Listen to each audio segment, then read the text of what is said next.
Hi, welcome back. Class 12th Accountancy Chapter company account issue of shares. आज इसमें जो हमारी वीडियो होगी वो होगी four features of shares. Four features of shares के ऊपर जाने से पहले, टॉपिक पे आने से पहले ये बताएंगे कि फोर फीचर्स होता क्या है। देखिए, जब कंपनी अपने शेयर्स मार्केट में इशू करती है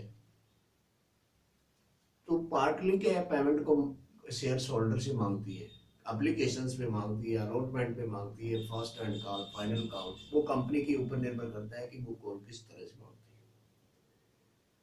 लेकिन यदि किसी कारण से किसी शेयर्स होल्डर ने एप्लीकेशंस का मनी तो कंपनी को भेज दिया, लेकिन अगर अलॉटमेंट के समय जब कंपनी अलॉटमेंट करती है या कोई कॉल मांगती है, उस टाइम शेयर्स होल्डर अगर भुगतान करने में असमर्थ होता है तो उस सिचुएशंस में कंपनी का जो डायरेक्टर है उसके पास ये राइट होता है कि वो शेयर्स को कैंसिल कर सकता है। जो इस शेयर को कैंसिल करता है उसे ही हम फोर फीचर्स ऑफ शेयर्स के रूप में जानते हैं। अब जैसे हम ये भी जानते हैं कि कंपनी जो शेयर्स है वो डिफरेंट वे से मार्केट में इशू करती है।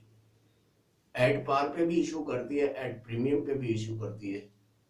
यदि कंपनी एट पार पे करती है तो किस प्रकार से फोर फीचर्स की एंट्री हम करेंगे, अगर प्रीमियम पे करती है तो किस प्रकार से फोर फीचर्स की एंट्री हम रिकॉर्ड में दिखाएंगे, आज हम इसके ऊपर चर्चा करेंगे। तो सबसे पहले हम चलते हैं कि जब कंपनी एट पार पे अगर शेयर इशू करती है और किसी कारण से किसी शेयर होल्डर ने उसका भुगतान अलॉटमेंट का या कॉल्स का नहीं किया तो उसको किस प्रकार से हम ट्रेड करते हैं। तो आइए हम चलते हैं अपने टॉपिक के ऊपर।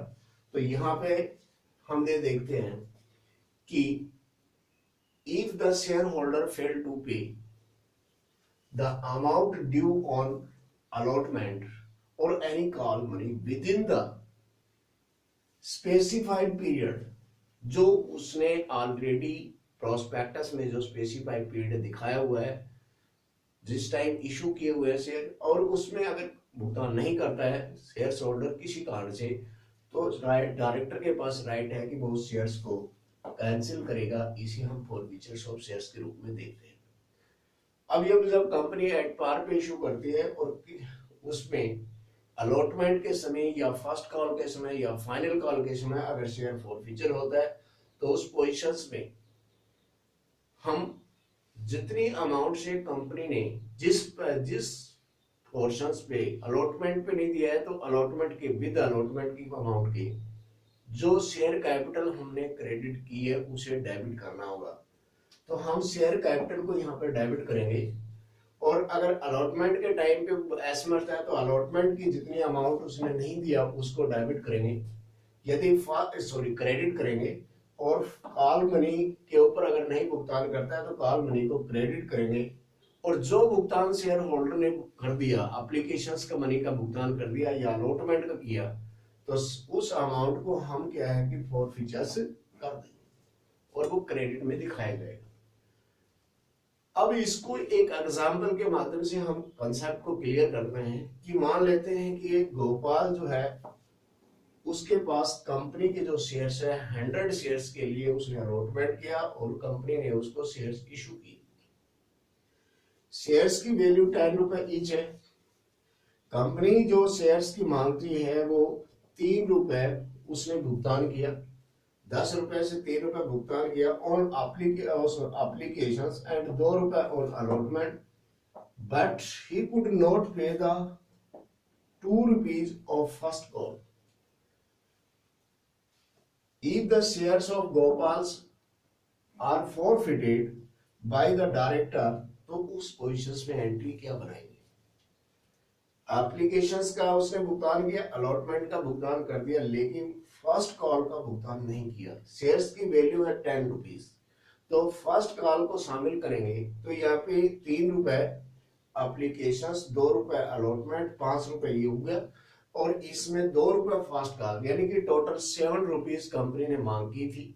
तो उसको क्या है कि शेयर कैपिटल को हम डेबिट कर देंगे क्योंकि उस टाइम उसने क्रेडिट किया था। तो यहाँ पे जो उसने भुगतान नहीं किया फर्स्ट कॉल का उसने भुगतान किया। फर्स्ट कॉल 100 रुपए में, 100 शेयर के ऊपर 2 रुपए के हिसाब से बनती है 200 रुपए। और यहाँ पर जो उसने 5 रुपए के हिसाब से जो भुगतान किया 3 और 2 का, तो उसे हम फॉर फीचर्स अकाउंट के अंदर ट्रांसफर कर देंगे और ये उसे क्रेडिट कर दिया जाएगा। इस प्रकार यदि दूसरी उसके ऊपर चलते हैं पॉइंट के ऊपर, यदि कंपनी शेयर जो इशू करती है और वो प्रीमियम पे इशू किए हुए हैं, तो उस पोजीशंस में हम क्या करते हैं। तो जो प्रीमियम पे शेयर इशू करती है कंपनी, उसमें दो बातें आ जाती है। एक तो यदि कंपनी ने प्रीमियम की का भुगतान प्राप्त हो गया हो, और दूसरी जो है कि यदि कंपनी ने मांग तो की लेकिन प्रीमियम का भुगतान प्राप्त नहीं हुआ। तो यहाँ पे हम देखते हैं कि जब कंपनी को प्रीमियम का प्राप्त हो जाता है, तो अंडर सेक्शन 52 के अंदर कंपनी एक्ट 2013 के तहत वो उस प्रीमियम को वो वापस नहीं करेगी। तो यहाँ पर ओनली केवल जो शेयर कैपिटल की अमाउंट है उसी अमाउंट से उसे डेबिट किया जाएगा। और यदि कंपनी ने प्रीमियम की मांग की लेकिन प्रीमियम कंपनी को प्राप्त नहीं हुआ, तो उस पोजीशंस में जो एंट्री बनेगी, जो उसकी रिवर्स एंट्री फॉरफीचर्स की एंट्री बनेगी, वो उसमें शेयर कैपिटल जितनी अमाउंट से होगी उसने क्रेडिट किया हुआ है उसे डेबिट करना होगा। जो सिक्योरिटी प्रीमियम जितना उसने मांग की थी जो प्राप्त नहीं हुआ उसे डेबिट करना होगा। और अलॉटमेंट अकाउंट के ऊपर, क्योंकि जनरली अलॉटमेंट अगर प्रीमियम का भुगतान कंपनी अलॉटमेंट में मांगती है और अलॉटमेंट के ऊपर फेल होता है, तो अलॉटमेंट विद इंक्लूडिंग प्रीमियम, यहाँ पे हमें ध्यान रखना है, विद इंक्लूडिंग प्रीमियम जो अलॉटमेंट है उसे क्रेडिट करेंगे। और अगर फर्स्ट कॉल के ऊपर मांगती है तो फर्स्ट कॉल है तो फर्स्ट कॉल को हम डेबिट करेंगे, क्रेडिट करेंगे। और फॉरफीचर्स अकाउंट को भी हम क्या कर देंगे, क्रेडिट कर देंगे जितना कंपनी ने प्राप्त कर लिया। इसको अगर एक एग्जांपल के माध्यम से हम देखते हैं, तो मान लेते हैं कि एक्स जो है लिमिटेड कंपनी इशू कर रही है 100 शेयर्स और 10 each to Gopal at a premium of ₹4 per shares. यहां पे जो ओनली 3.50 यानी 3.5 रुपए per shares has been received on the shares. Company ने केवल 3.5 रुपए जो एप्लीकेशंस के ऊपर उसने प्राप्त किए, हैज नॉट पेड 6.50 यानी 6.5 रुपए अलॉटमेंट के ऊपर उसने भुगतान नहीं किया, इंक्लूडिंग प्रीमियम, एंड 2 रुपए on first and final call and 2 रुपए ऑन फाइनल कॉल।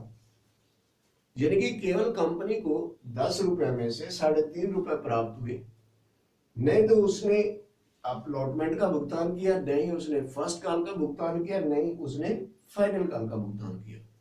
तो अब कंपनी यहाँ पे क्या करेगी, क्योंकि उसे अलॉटमेंट का के साथ प्रीमियम प्राप्त नहीं हुआ, तो अब क्या करेगी, शेयर कैपिटल जो जितनी अमाउंट है, क्योंकि कंपनी ने कॉल तो सारी अमाउंट की लेकिन भुगतान नहीं आया, तो यहाँ पर शेयर कैपिटल को डेबिट करेगी 100 शेयर्स के ऊपर 10 रुपए के हिसाब से 1000, और जो सिक्योरिटी प्रीमियम है जो 4 रुपए बनता है 100 शेयर के ऊपर कितना रहता है 400, इसको डेबिट कर दी।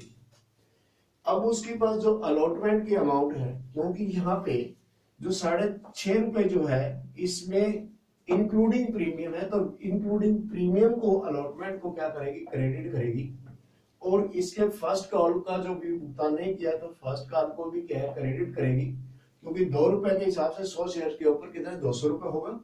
और फाइनल कॉल जो है वो कितने की है, यहाँ पे फाइनल कॉल जो मांग रहा है 2 रुपए के हिसाब से, तो 2 रुपए के हिसाब से फाइनल कॉल को भी वो क्रेडिट करेगा। और जो कंपनी को 3.5 रुपए प्राप्त हुए के हिसाब से, यानी कि जो प्राप्त हुए हैं 100 शेयर्स के ऊपर, तो 350 रुपए उसे कंपनी क्या करेगी, फॉरफीचर्स अकाउंट के अंदर ले जाएगी, उसे क्रेडिट कर देगी और उसके शेयर्स को फॉरफीचर्स कर देगी।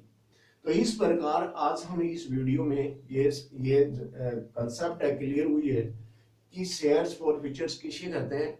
शेयर फॉरफीचर करते समय कंपनी किस प्रकार एंट्री करती है अपने रिकॉर्ड में, और शेयर फीचर्स है वो कंपनी किस किस टाइप से कर सकती है। एट पार पे करती है तब क्या एंट्री करती है, और एट प्रीमियम पे करती है तो क्या एंट्री की जाती है। तो मेरे को उम्मीद है कि इस वीडियो से आपको काफी बेनिफिट मिलेगा। जो बच्चे जो +2 और जो सीजीएल और सीपीटी के टेस्ट की तैयारी कर रहे हैं, तो अगर वीडियो आपको पसंद आती है तो इसे लाइक और सब्सक्राइब जरूर करें, ताकि नई वीडियोस आपके पास सबसे पहले नोटिफिकेशन के रूप में पहुंचे। Thanks, have a nice day.